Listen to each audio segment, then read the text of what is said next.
Office is finalizing hiring an independent investigator to look into the 1996 Angie Dodge murder case.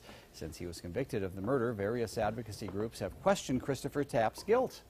Local News 8's Natalie Shaver joins us live from the Bonneville County Courthouse. Natalie, these advocacy groups have looked into different aspects of this case, so why bring in another person now? Jay, the prosecutor says he wants to bring in somebody who will look at everything. Some groups have looked into things like Tapp's confession, others have looked into things like DNA.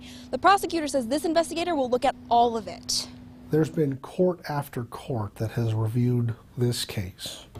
The same questions that are being raised by these groups now have been reviewed by the courts over the last 18 years. Questions about the conviction, confession, and other aspects of the case.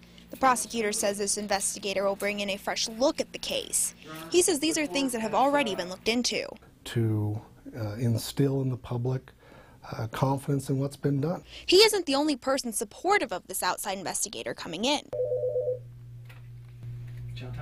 Chris Tapp's lawyer is too. Hopefully he'll do his job and review the information and make sure that it was done correctly. But at the end of the day, we're comfortable with it, and we welcome the new eyes to look at an old case. Go wherever the evidence leads you, wherever that is. Not to support the conviction of Mr. Tapp or to contradict it, to simply look at the evidence and analyze it fairly and objectively. The more that we can stir up on this case, the more that we can get to the bottom of what actually happened. It would help everybody. Christopher Tapp's attorney says his client is also okay with a new investigator taking a look at the case. He also says Tapp is very optimistic.